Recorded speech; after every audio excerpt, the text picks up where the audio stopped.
The Indiana Fever continue to make massive moves in free agency, signing Sophie Cunningham and DeWanna Bonner. And you guys, I don't even think they're done yet. The Indiana Fever just changed everything.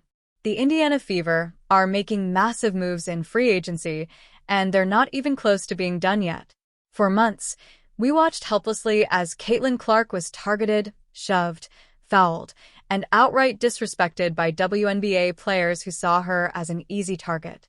From Chindi Carter's infamous cheap shot to the terrifying moment when Clark nearly had her eyes gouged out. Guys, Sophie Cunningham was traded to the Indiana Fever for Nalissa Smith and a pick. The Indiana Fever also acquired forward Jaylen Brown, and I'm going to be completely honest with you, I am not familiar with her game. She is going to be only a second-year WNBA player, so we will have to see how her game translates to the Indiana Fever. But Sophie Cunningham was such a huge signing from the Indiana. It was clear. Opponents were going to take their chances roughing her up. What they didn't count on. Indiana Fever was taking notes.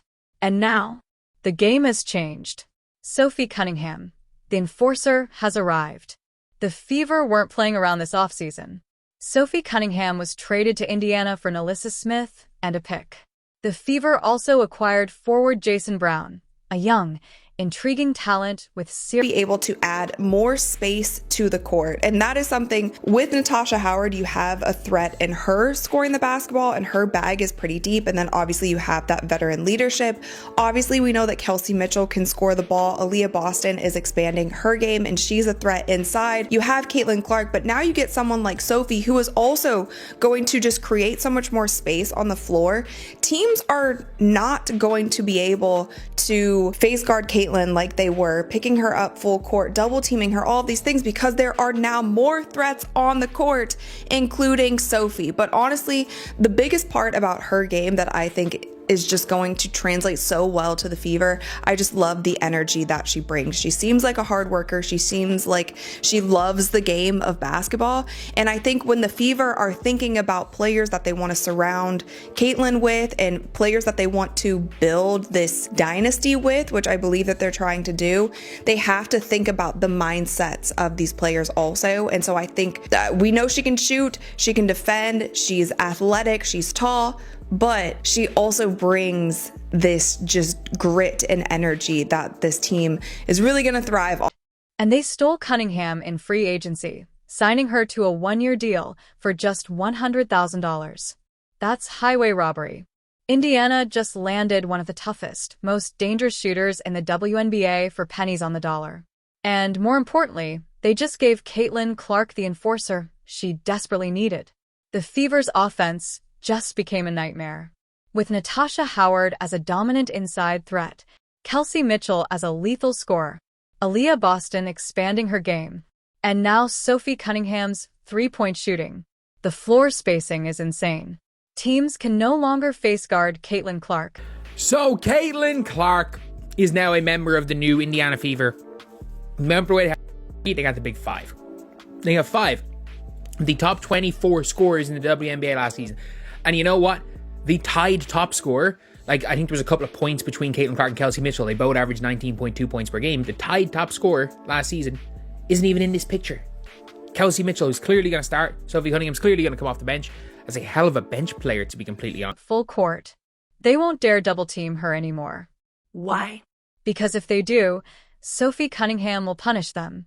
Sophie Cunningham isn't just tough. She's a problem. For years, Cunningham has built a reputation as one of the most fearless competitors in the WNBA. She welcomes physicality. She doesn't back down from a fight. She gets under her opponent's skin. If Chindi Carter or any of Clark's past aggressors think they can get away with their antics now, think again. Sophie is a brick wall, and she will make them pay the second they try something slick. And let's not forget, she's not just muscle. She averaged 18 points per game last season. She shot a blazing 45% from three. She's an elite shooter and a clutch competitor.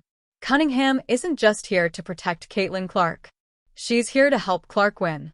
Indiana Fever, from rebuild to championship contender. Before this offseason, Indiana was seen as a young, exciting team. Now, They're a legitimate powerhouse. Caitlin Clark was already the biggest defensive weapon in the WNBA. Now she has Kelsey Mitchell, one of the league's top scorers; Sophie Cunningham, a lethal shooter and enforcer; Natasha Howard, a dominant two-way veteran; Aaliyah Boston, a rising star in the paint. Teams can't double-team Clark anymore. If they do, she's kicking it out to Mitchell or Cunningham, both snipers. This move exposes the weaknesses of players like Nalissa Smith. She's talented, sure, but let's be real. Cunningham is a better shooter, a better defender, a better competitor. This Fever team isn't just good, they're dangerous. The WNBA thought they could bully Caitlin Clark. Not anymore. Before the signing, teams could get away with targeting Clark. They could shove her, foul her, and test her limits, knowing she didn't have a true enforcer on the roster. That's over. With Sophie Cunningham standing guard, Caitlin Clark will have the space she needs to dominate. No more sneaky elbows. No more dirty plays without consequences. Because the second it happens... Obviously, in WNBA circles, they must be all talking about, let's add the two slow-footed centers and try play them together, Atlanta Dream, over, what more people should be talking about is Indiana additions. They're talking about shooters on shooters on shooters. It's going to be tough to guard them. Making sure it never happens again. The Fever just sent a message to the WNBA. This isn't a rebuild anymore. This isn't a wait-and-seize project. Indiana Fever is kicking the championship window wide open. With these moves, they've positioned themselves as serious 2025 WNBA title contenders. Teams thought they could push Clark around forever. They thought they could bully Indiana. Wrong. The Fever aren't asking for respect anymore. They're taking it. Drop a comment below. She seems like a hard worker. She seems like she loves the game of basketball. And I think when the Fever are thinking about players that they want to surround Caitlin with and players that they want to build this dynasty with, which I believe that they're trying to do, they have to think about the mindsets of these players also. And so I think that we know she can shoot, she can defend, she's athletic, she's tall, but she also brings this just grit and energy that this team is really going to thrive off. How will this new squad stack up against the league's best? Is this the best backcourt in the WNBA? The Indiana Fever are no longer waiting.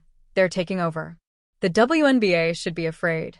For too long, the Indiana Fever were just another team, a franchise in limbo, waiting for young players to develop, hoping for things to fall into place. But those days are over. This isn't a slow, patient rebuild. This is a full-scale assault on the WNBA. The Fever aren't drafting projects and praying they develop in 5 years. They're done waiting. They sacrificed their number 8 overall pick because they don't need another maybe. They need winners. They need warriors. And they found them.